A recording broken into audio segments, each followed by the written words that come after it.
Hi students, ഇന്ന് നമ്മൾ USSന്റെ രണ്ടാമത്തെ പാർട്ടാണ് ഡിസ്കസ് ചെയ്യാൻ പോകുന്നത്. അതായത് ഏരിയയും പെരിമീറ്ററും ആയിട്ട് ബന്ധപ്പെട്ട ചോദ്യങ്ങളാണ് ഞാൻ തരാൻ പോകുന്നത്. പ്രീവിയസ് ഇയർ ക്വസ്റ്റ്യൻസിലൊക്കെ വന്നിട്ടുള്ളതും. ഇത് പഠിക്കാതെ പോകരുത്, കാരണം ഉറപ്പായിട്ടും ഇതിൽ നിന്ന് ഒരു ക്വസ്റ്റ്യൻ അല്ലെ 2 ക്വസ്റ്റ്യൻ ഉണ്ടാവും. അപ്പോൾ പരപ്പളവും ചുറ്റളവും, അതാണ് ഏരിയയും പെരിമീറ്ററും. അതിനോടനുബന്ധിച്ചുള്ള 2 ക്വസ്റ്റ്യൻ ആണ് ഞാൻ ഇപ്പൊ തന്നിരിക്കുന്നത്. അതായത് ആ ചിത്രത്തിൽ ഒരു 5 സമചതുരം ചേർത്ത് വെച്ച് ഒരു ചതുരമാക്കിയിരിക്കുന്ന ആ ചിത്രവുമായിട്ട് ബന്ധപ്പെട്ടതാണ് ഈ 2 ചോദ്യങ്ങളും. ഇവിടെ ഒന്നാമത്തെ ചോദ്യം, ചിത്രത്തിൽ ചതുരത്തിന്റെ ചുറ്റളവ് 360 സെന്റിമീറ്റർ ആണ്. സമചതുരങ്ങൾക്കെല്ലാം തുല്യ പരപ്പളവാണ് എങ്കിൽ ഒരു സമചതുരത്തിന്റെ പരപ്പളവ് എത്ര? ഇതാണ് ചോദിച്ചിരിക്കുന്നത്. ഓപ്ഷൻസും തരും, പക്ഷെ നമുക്കത് ചെയ്ത് കണ്ടുപിടിക്കേണ്ടതുണ്ട്. ഇവിടെ പറഞ്ഞിട്ടുണ്ട് ഓരോ ചെറിയതും സമചതുരങ്ങളാണ്. അപ്പം നമുക്ക് ഓരോ സമചതുരം എന്ന് പറഞ്ഞാൽ നമുക്കറിയാം 4 വശവും തുല്യമാണെന്നറിയാം അല്ലെ. പിന്നെ പരപ്പളവ്, സമചതുരത്തിന്റെ പരപ്പളവാണ് കാണേണ്ടത്. അപ്പൊ നമുക്ക് പരപ്പളവ് കണ്ടുപിടിക്കണമെങ്കിൽ ആ സമചതുരത്തിന്റെ ഒരു വശത്തിന്റെ നീളം കണ്ടുപിടിക്കണം. അപ്പൊ നമുക്ക് ആ ഒരു വശം, ഞാൻ ഇപ്പൊ ചുമന്ന കളറിൽ മാർക്ക് ചെയ്തിട്ടുണ്ട്, ആ ഒരു വശത്തിന്റെ അളവ് X എന്ന് നമുക്ക് എടുക്കാം. അങ്ങനെ എത്ര വശങ്ങൾ ചേർന്ന് കഴിയുമ്പോഴാണ് ആ വലിയ ചതുരം ഉണ്ടായതെന്ന് നമുക്ക് ആദ്യം നോക്കാം. ആ ചതുരത്തിന്റെ ചുറ്റളവ് തന്നിട്ടുണ്ട്, അതായത് ചതുരത്തിന്റെ പെരിമീറ്റർ, റെക്ടാങ്കിളിന്റെ പെരിമീറ്റർ തന്നിട്ടുണ്ട്. റെക്ടാങ്കിളിന്റെ പെരിമീറ്റർ കാണുന്ന എങ്ങനെ, എല്ലാ സൈഡും കൂടെ ആഡ് ചെയ്താൽ പോരെ. അപ്പം നിങ്ങൾ ചിത്രത്തിലേക്ക് നോക്കിക്കും, ഒരു പ്രാവശ്യം X ഞാൻ റെഡ് കളറിൽ മാർക്ക് ചെയ്തിട്ടുണ്ട്. അങ്ങനെ എത്ര X ചേരുമ്പോഴാണ് ആ ചതുരത്തിന്റെ പെരിമീറ്റർ അല്ലെങ്കിൽ ആ റെക്ടാങ്കിളിന്റെ പെരിമീറ്റർ അല്ലെങ്കിൽ റെക്ടാങ്കിളിന്റെ ചുറ്റളവ് കിട്ടുന്നത് നമുക്ക് നോക്കാം. ഇപ്പൊ 1x ആയി അല്ലെ, 2x, 3, 4, 5, 6, 7, 8, 9, 10, 11, 12. അതായത് 12x ചേരുമ്പോഴാണ് നമുക്ക് 360 എന്ന ചുറ്റളവ് കിട്ടുന്നത്. ഇനി X കണ്ടുപിടിക്കാൻ നമുക്കറിയാം, 360നെ 12 കൊണ്ട് ഡിവൈഡ് ചെയ്താൽ മതി. 360നെ 12 കൊണ്ട് ഡിവൈഡ് ചെയ്യുമ്പോൾ നമുക്കറിയാം 12 × 3 12 3s ആണ് 36 എന്ന് നമുക്കറിയാം. അപ്പൊ Xന്റെ അളവ് 30. അതായത് ആ സമചതുരത്തിന്റെ ഒരു വശത്തിന്റെ നീളമാണ് X, അത് 30 സെന്റിമീറ്റർ ആണ് നമുക്ക് കിട്ടി. അപ്പോൾ സ്ക്വയറിന്റെ ഒരു സൈഡിന്റെ ലെങ്ത് 30 ആണെങ്കിൽ ആ സ്ക്വയറിന്റെ പരപ്പളവ് അഥവാ ഏരിയ, സമചതുരത്തിന്റെ ഏരിയ കാണുന്നത് X × X ആണ്. അപ്പൊ 30 × 30 അതായത് 900 ആണ്. 900 ചതുരശ്ര സെന്റിമീറ്റർ അല്ലെങ്കിൽ 900 സെന്റിമീറ്റർ സ്ക്വയർ ആണ് ഇതിന്റെ ആൻസർ. ഇനി ഇതേ ചിത്രത്തിൽ രണ്ടാമത്തെ പാട്ടാണ് നോക്കാൻ പോകുന്നത്. ഇതേ ചിത്രത്തിലെ സമചതുരത്തിന്റെ ചുറ്റളവ്, അപ്പൊ നമുക്ക് ചുറ്റളവ് അല്ലെങ്കിൽ പെരിമീറ്റർ കാണാനുള്ള ഫോർമുല എന്താ? 4x ആണ്. X നമുക്ക് 30 എന്ന് കിട്ടി. അപ്പൊ 4 × 30 എന്ന് പറയുന്നത് 120 സെന്റിമീറ്റർ ആണ്. അപ്പൊ രണ്ടാമത്തെ ആൻസർ 120 സെന്റിമീറ്റർ. ഇനി അടുത്ത ക്വസ്റ്റ്യനിലേക്ക് പോകാം. ഒരു ചതുരത്തിന്റെ നീളവും വീതിയും ഇരട്ടിയാക്കി വർദ്ധിപ്പിച്ചാൽ പുതിയ ചതുരത്തിന്റെ പരപ്പളവ് എത്ര ഇരട്ടിയായി വർദ്ധിക്കും? അതായത് ഒരു ചതുരം തന്നിട്ടുണ്ട്, പച്ച കളറിൽ ഞാൻ വരച്ചിട്ടുണ്ട്. അതിന്റെ നീളവും വീതിയും ഇരട്ടിയാക്കിയാൽ, ഡബിൾ ആക്കിയാൽ, അപ്പൊ ഞാനൊരു ഡബിൾ ആക്കി വേറൊരു റെക്ടാങ്കിൾ റെഡ് കളറിൽ വരച്ചിട്ടുണ്ട്. ഇതിന്റെ രണ്ടിന്റെ പരപ്പളവാണ് നമുക്ക് കണ്ടുപിടിക്കേണ്ടത്. അപ്പോൾ ആദ്യത്തെ ലെങ്ത്തും ബ്രെഡ്ത്തും നീളവും വീതിയും L ഉം B യും ആയിട്ട് എടുക്കുന്നു. അപ്പൊ രണ്ടാമത്തെ ലെങ്ത്തും ബ്രെഡ്ത്തും, അതായത് നീളവും വീതിയും ഇരട്ടിയാക്കണമെന്ന് പറഞ്ഞിട്ടുണ്ടല്ലോ, ട്വൈസ് ആക്കണമെന്ന്. അപ്പൊ ട്വൈസ് എന്ന് പറയുമ്പോൾ 2L ഉം 2B യും ആയി. ഇനി ആദ്യത്തെ പരപ്പളവ് എങ്ങനെയാ കാണുന്നത്, അല്ലെങ്കിൽ ഏരിയ എങ്ങനെയാണ് കാണുന്നത്? ലെങ്ത് × ബ്രെഡ്ത്ത് അല്ലെ, L × B. അങ്ങനെ ആണെങ്കിൽ രണ്ടാമത്തെ ചതുരത്തിനും 2L × 2B ആണ്. 2L × 2B എന്ന് പറയുന്നത് 4LB ആണ്, അല്ലെങ്കിൽ 4 times LB ആണ്, അല്ലെങ്കിൽ 4 ഇരട്ടിയായി വർദ്ധിക്കും. അതിന്റെ ഏരിയ അല്ലെങ്കിൽ പരപ്പളവ് 4 ഇരട്ടിയായിട്ട് വർദ്ധിക്കും. അതായത് മൂന്നാമത്തെ ഓപ്ഷനാണ് കറക്റ്റ് ആൻസർ. ഇനി അടുത്ത ക്വസ്റ്റ്യനിലേക്ക് പോകാം. ഒരു ചതുരത്തിന്റെ നീളം 20% വർദ്ധിക്കുകയും വീതി 20% കുറയുകയും ചെയ്യുന്നു.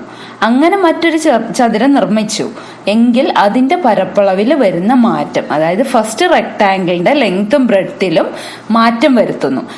ലെങ്ത് 20% ഇൻക്രീസ് ചെയ്യിപ്പിക്കുകയും ബ്രെഡ്ത്ത് 20% ഡിക്രീസ് ചെയ്യുകയും ചെയ്താൽ ഉള്ള ഏരിയയിലെ മാറ്റം, അതാണ് ചോദിച്ചിരിക്കുന്നത്. അപ്പൊ ഞാൻ ആദ്യം ഒരു റെക്ടാങ്കിൾ വരച്ചു റെഡ് കളറിൽ.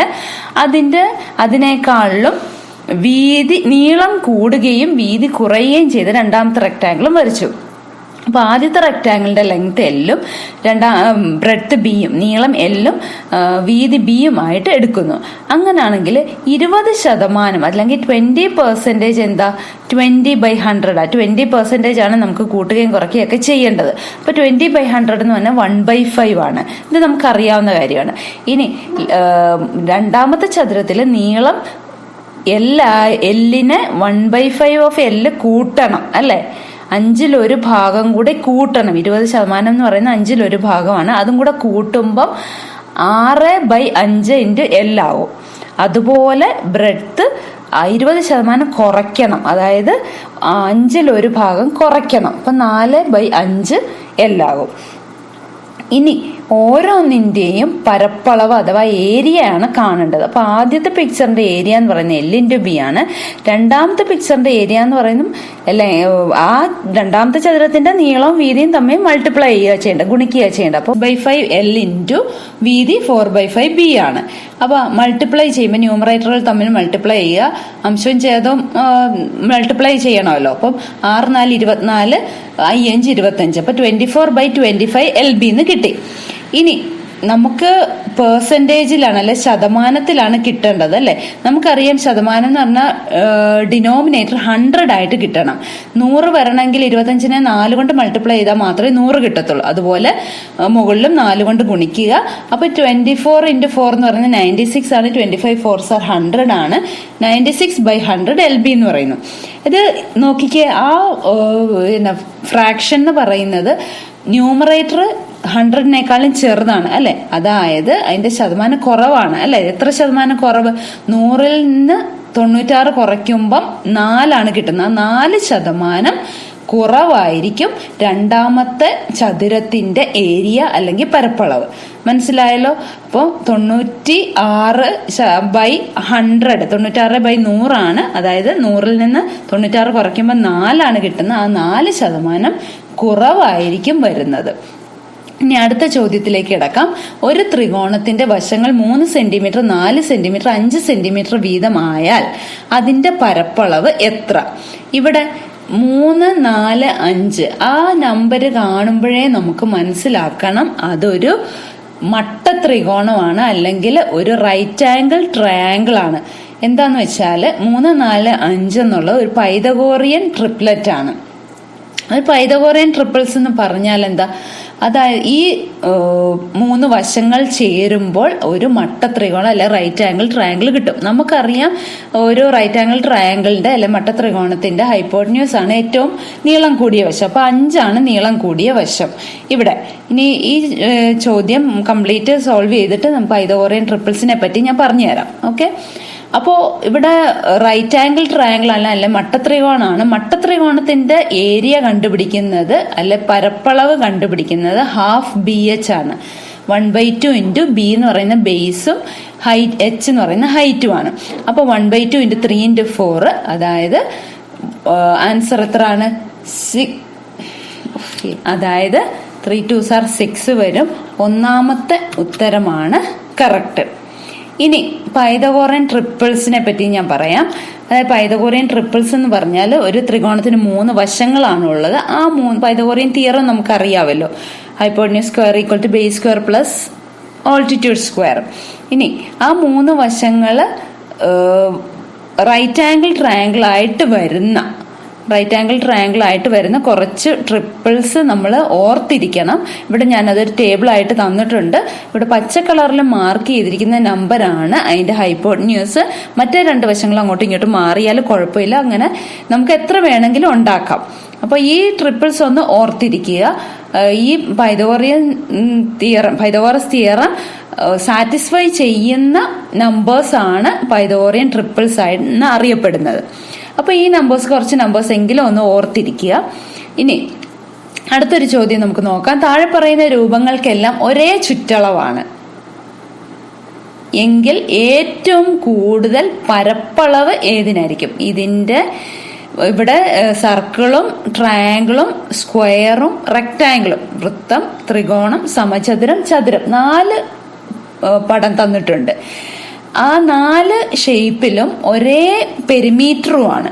അങ്ങനാണെങ്കിൽ ഏറ്റവും കൂടുതൽ ഏരിയ ഉള്ളത് ഏതാണ്? അതാണ് ക്വസ്റ്റ്യൻ. അപ്പം നമുക്ക് ആൻസർ വൃത്തമാണ്. വൃത്തത്തിനായിരിക്കും ഏറ്റവും കൂടുതൽ ഏരിയ ഉള്ളത്. കാരണം ഇതിന്റെ ചുറ്റളവ് സെയിം ആണ്, പെരിമീറ്റർ സെയിം ആണ്. അപ്പൊ ഏരിയ കൂടുതൽ വരുന്നത് വൃത്തത്തിനായിരിക്കും. ഇനി അടുത്ത ചോദ്യം, find the area of the shaded region. ഈ പടത്തില് ഷെയ്ഡ് ചെയ്തിരിക്കുന്ന ഭാഗത്തിന്റെ പരപ്പളവ് കാണണം. ഇവിടെ ചിത്രത്തിൽ നിന്ന് തന്നെ നമുക്ക് മനസ്സിലാക്കാം ഇതൊരു മട്ടത്രികോണമാണ്, അല്ലെ റൈറ്റ് ആംഗിൾ ട്രയാങ്കിൾ ആണെന്ന് മനസ്സിലാക്കാം. പിന്നെ ഈ ഷെയ്ഡ് ചെയ്തിരിക്കുന്ന ഭാഗത്തിന്റെ ഏരിയ കാണാൻ വേണ്ടിയിട്ട് നമുക്ക് ഈ വലിയ ത്രികോണത്തിൽ നിന്ന്, അതായത് പച്ച കളറിൽ ഞാൻ മാർക്ക് ചെയ്തിരിക്കുന്ന ത്രികോണത്തിൽ നിന്ന് ഇനി ചുമന്ന കളറിൽ മാർക്ക് ചെയ്തിരിക്കുന്ന ത്രികോണത്തിനെ മാറ്റിയാല് ആ ഷെയ്ഡ് ചെയ്ത ത്രികോണത്തിന്റെ ഏരിയ കിട്ടും. അപ്പൊ രണ്ടും മട്ടത്രികോണങ്ങളല്ലേ, പച്ചയും ചുവപ്പും രണ്ടും മട്ടത്രികോണങ്ങളാണ്. അപ്പൊ മട്ടത്രികോണത്തിന്റെ ഏരിയ കാണാനുള്ള ഫോർമുല നമുക്കറിയാം, A=12BH. 2 റൈറ്റ് ആംഗിൾ ട്രയാങ്കിൾ ആണ്. അപ്പം ആദ്യത്തെ, അതായത് പച്ച ത്രികോണത്തിന്റെ വലിയ ത്രികോണത്തിന്റെ ഏരിയ കാണാൻ പോവാണ്. 12 × 9 × 8. 9 എങ്ങനെ കിട്ടിയെന്ന് അറിയാലോ, 5 + 4 9 ആണ്. ഇനി 9 × 8 ചെയ്യുമ്പോൾ നമുക്ക് ഏരിയ 36 എന്ന് കിട്ടും. ഇനി രണ്ടാമത് ചുമന്ന ത്രികോണത്തിന്റെ ഏരിയ കാണുന്നു, അതേ ഫോർമുല തന്നെയാണ്, 12 × 5 × 8, അപ്പൊ 20 എന്ന് കിട്ടും. ഇനി ഈ 2 ഏരിയയും തമ്മിൽ കുറയ്ക്കുക, 36 ന്ന് 20 കുറയ്ക്കുമ്പോൾ 16 കിട്ടും. അതായിരിക്കും ഷെയ്ഡ് ചെയ്ത ഭാഗത്തിന്റെ ഏരിയ. അപ്പോൾ പരപ്പളവും ചുറ്റളവും ആയിട്ട് ബന്ധപ്പെട്ട കുറച്ച് ചോദ്യങ്ങളാണ് നമ്മളിവിടെ ഡിസ്കസ് ചെയ്തിരിക്കുന്നത്. ഇതിൽ നിന്ന് ഉറപ്പായിട്ടും ഒരു 1-2 ചോദ്യം ചോദിക്കുന്നതായിരിക്കും. എല്ലാ വർഷവും കണ്ടിട്ടുള്ളതാണ്. അപ്പോൾ നമുക്ക് കൂടുതൽ ചോദ്യങ്ങളുമായിട്ട് വീണ്ടും നമുക്ക് ഡിസ്കസ് ചെയ്യാം. ഓക്കെ.